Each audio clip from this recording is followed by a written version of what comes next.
Защото в главата ти е какво ще направя сега. Много лесно имаш следваща задача. Много добре знаеш, че ще избутам всичките тези неща, след което ще поема отговорност за екипа. Когато си свършиш работата, може да отидеш да спортуваш, след това имаш време за семейството и така нататък. Така че, когато поемеш екстремната отговорност, не е лесно. Затова имам около 10 ефективни часа и към тях успявам да добавя, според мен, 1 или 2 часа супер ефективни на качествено разсейване. Тази част, където не е не си починах, нещо да ми тежи, а всъщност трябва да си продуктивен, да поемеш екстремната отговорност и да си почиваш по правилния, хубав, качествен начин. Здравейте! В поредния епизод на Лидерски влог към Лидерски форум 2025 и Денят на жената предприемач 2025. Днес се намираме в прекрасното студио подкаста на Експлора. На гости сме на Жоро Малчев и искам да ви запознаем с неговото специално участие на форума и какво представлява екстремна отговорност в лидерството. Но преди това, Жоро, бих искала да се представиш. Ти си един предприемач с 25 години опит, не само в предприемачество, на редица мениджърски позиции в разнообразни компании и си доста видял, научил, надградил. Ти си от хората за пример, който непрекъснато се надгрява личностно и професионално. Как би се представил съвсем накратко, защото това е нещо, което би отнело, може би, около 3 часа иначе представя. Кратката версия бих казала, че открих, че обичам да нося отговорност. И когато кажеш предприемачество, в случая една от най-големите дигитални агенции в България, над 50 души екип и предпочитан работодател за супер много хора, постоянно имаме кандидати, от HR фирмите се впечатляват какъв е трафика на сайта, имаме 120 активни клиенти, така че отговорността към клиенти и към екипа в Експлора. Втората част е отговорността към студенти. Преподавам в 3 университета, най-различни програми, вече 12-13 години. Няма как да пропуснем доброволчеството, нещо в което и ти участваш с Ваня Ананиева. Сме съоснователи на фондация Предай нататък, помагаме на общински домове за възрастни хора. Поемайки отговорност, те са получили от почивки на морето. Някои хора за първи път в живота си са отстъпили в море. Впечатлили се колко по-голямо от Дунав е това нещо. И съответно имат, отиват на театър, имат празнуване на рожден ден, много красиви неща. Може и последното да кажа, най-голямата отговорност, която носи човек е да е родител. И имам 2 прекрасни момчета със съпругата ми и написахме книга за родителство, така че да кажем, че и в тази част сме поели отговорността да дадем стойност на хората. Сега, извън въпросите, които бях планирала, колко часа спиш на нощ? Честно. Честно, ChatGPT, взел съм си часовник от преди 6 месеца да следя, каза, ти най-вероятно имаш голям казус, как се чувстваш, когато тичаш или когато след тичане спортуваш? Никакви проблеми няма. Всъщност, спа прекрасно, пия 4 до 5 кафета на ден, но ги пия по разумен начин, т.е. повече като дижестив. Нямам казус с това.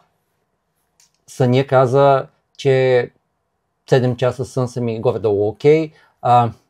Малко по-кратък ми е дълбокия сън, заради травма на рамото, която си бях направил, оправям и това, но нямам никакъв проблем с заспиването, с ставането. Давам го на това, че се наслаждавам да съм продуктивен. Какво означава продуктивен? Да си поел екстремната отговорност, да имаш напредък в много области. Когато в главата ти е какво ще направя сега, много лесно имаш следваща задача. Много добре знаеш, че ще избутам всичките тези неща, след което ще поема отговорност за екипа. Тук ще правих обучение на екипа, 3-то поредно в дадена област, защото видях, че имат нужда. След това записахме подкаст. Когато си свършиш работата, може да отидеш да спортуваш, след това имаш време за семейството и така нататък. Така че, когато поемеш екстремната отговорност, не е лесно. Затова поел съм си екстремната отговорност за колко часа си лягам, кога не ползвам дигитални устройства преди това. Така че краткият отговор, понеже Теди, големия син, който учи AI в Харвард, ме разкритикува на едно друго събитие, на което бях избягал от отговора. Краткият отговор е, че имам около 10 ефективни часа и към тях успявам да добавя, според мен, 1 или 2 часа супер ефективни на качествено разсейване. Тази част, където не е не си починах, нещо да ми тежи, а всъщност трябва да си продуктивен, да поемеш екстремната отговорност и да си почиваш по правилния, хубав, качествен начин. Не случайно ти го зададох този въпрос, защото като изброи всички неща, хората може би си казват, този Жоро въобще ляга ли си, какво му се случва. Кратката история е, че ме базика, че като малък съм изпуснат в казан с енергийна напитка. Аз бих казал по-скоро, че съм открил как да имам смислен напредък, който ме мотивира и около него напасвам всичко. Благодаря ти за този отговор. Както спомена и ти, екстремна отговорност и ти не случайно си в тази тема в workshop в събитието ни на 24 ноември в Гранд Хотел Милениум.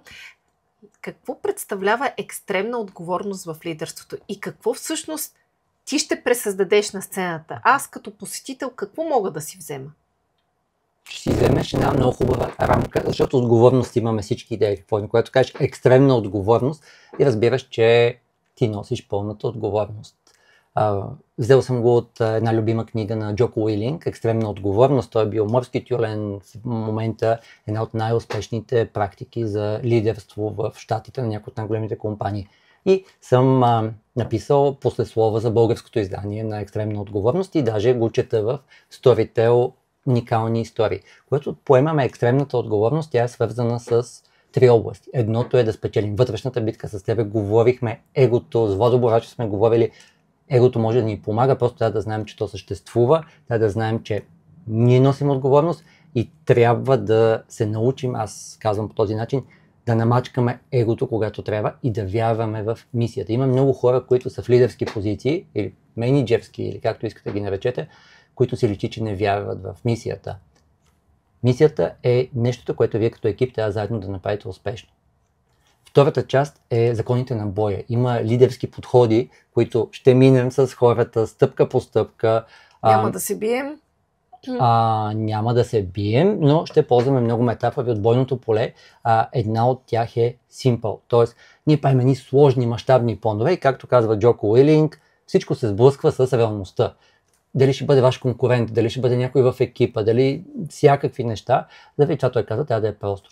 Нещо, което обаче най-много харесвам и всеки един от менеджерите е минал през обучение в Explora с мен, говорили сме, менторствали сме, е частта Cover and Move. Представете си в бойните филми, където за някой да се придвижи, трябва някой друг да го е прикрил.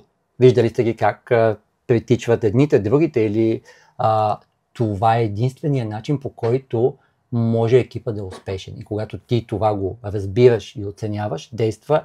И последното от тази втора част за законите на боя е приоритизирай. Колкото и да е смешно, ние имаме много наброй приоритети.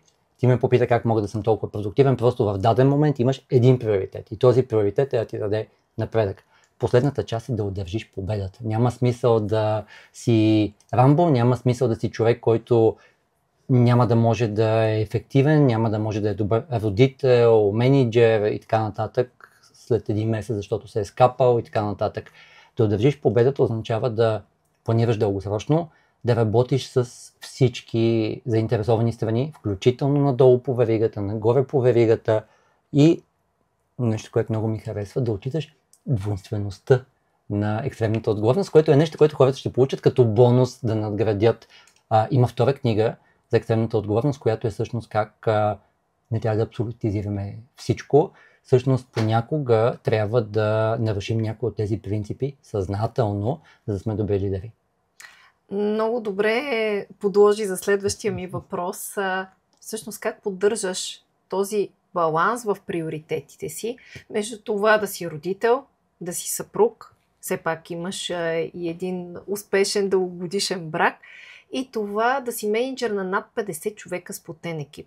Как успяваш? На всичкото отгоре преподаваш в университети и ти каза за тази продуктивност. Би казал, че менторствам 15 души на година. Нещо, което не си споделял. Една такава твоя тайна да споделиш. Сутринта направих един пост, който ще го споделя и всъщност, както си говорихме с теб, едно успешно събитие, когато хората си насочат телефоните и сканират QR код или искат допълнителни материали, е темата за метанавиците. Имаме навици. Въпросът е, че има метанавици, които ни влияят на всичко друго в живота и на останалите навици.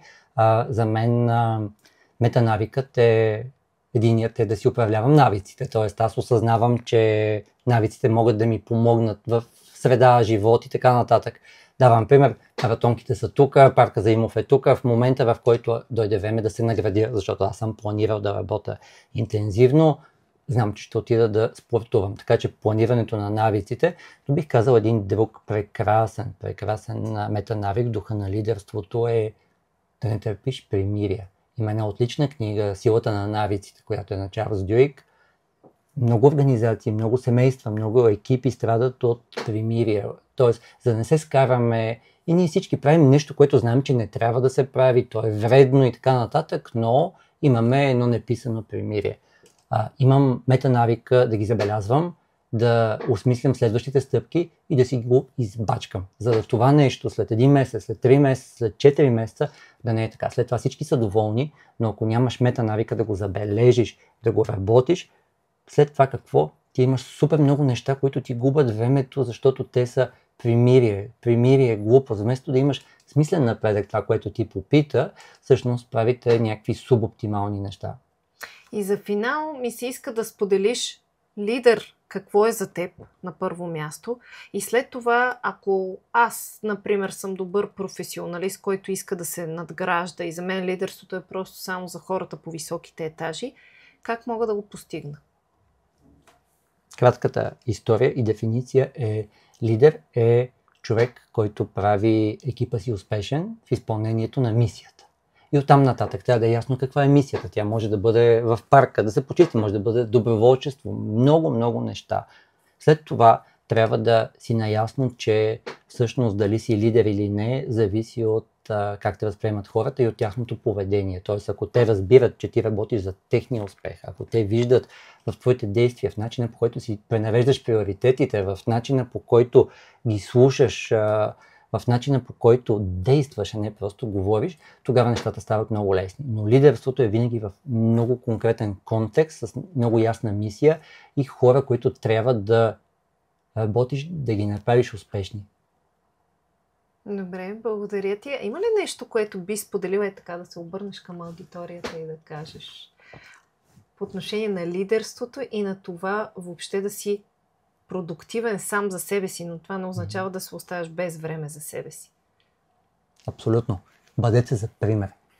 Или сте били, или не сте били. Както се казва в Междузвездни войни, there's no try. Тоест няма как да опиташ да си за пример. Или си го направил, или не.